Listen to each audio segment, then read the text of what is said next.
म एकमुष्टमा यहाँ जति पनि साहित्य प्रेमी जनहरू उपस्थित हुनुहुन्छ, कोही बाटोमा आउँदै हुनुहुन्छ भने उहाँहरू सम्पूर्णलाई म माता तीर्थ औँसीको शुभकामना दिन चाहन्छु।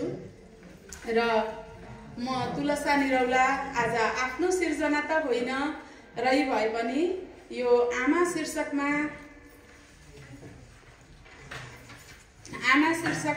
जीवनहरि शर्माले रचेको रचनालाई म यहाँ वाचन गर्न भनी उपस्थित भएकी छु।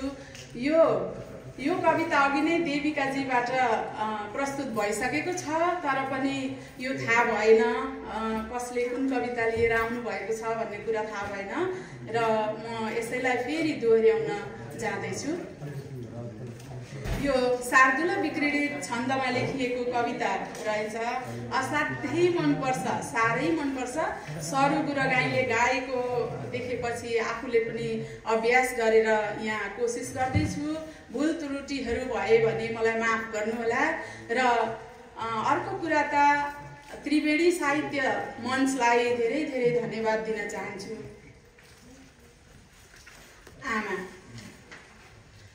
आमा हुन् पृथ्वी धरा र जननी, यो विश्वकी शारदा। प्राणी सन्तति हुन् सबै जगतका, वात्सल्य मौलाउँदा।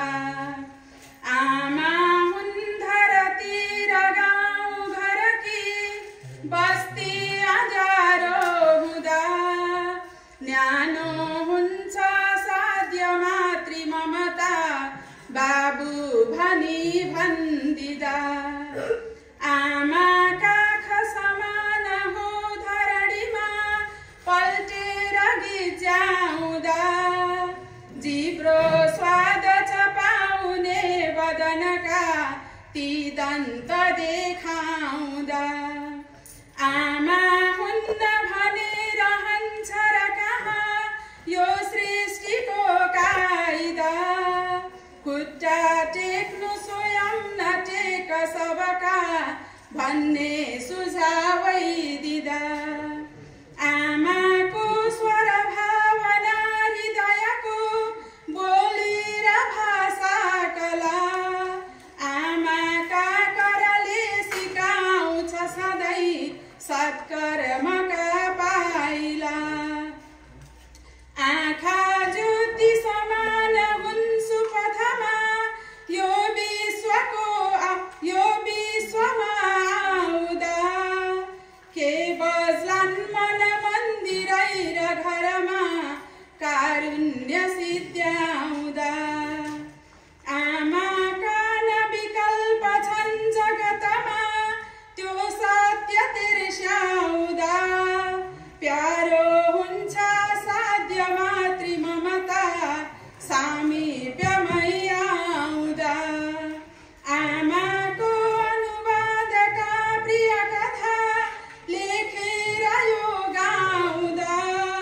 सुन्नेमा आज भक्ति भक्त महिमा, सङ्गीत रन्काउँदा। आमाका प्रिय वार्ता उपमा, हुन् सत्य पत्याउँदा।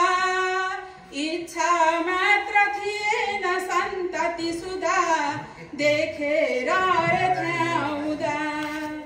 आमा धीर भएर दुःख पिरमा, सामर्थ्य देखाउँदा। आफ्नो सन्तति निधभित्र छ भने, सम्झेर बिउझाउँदा। आमाको व्यवहार काम शिरमा, राखेर हिँड्ने सदा। आशीर्वाद लिएर हिँड्दछ भने, त्यो चन्द्रमा उक्लदा। साह्रै सङ्कट भो भने मनुजले, ऐया भनी सम्झदा। प्यारो काख समात डाक घरमा, आमा सबैका छँदा। प्यारो काख समात डाक घरमा, आमा सबैका छँदा। धन्यवाद।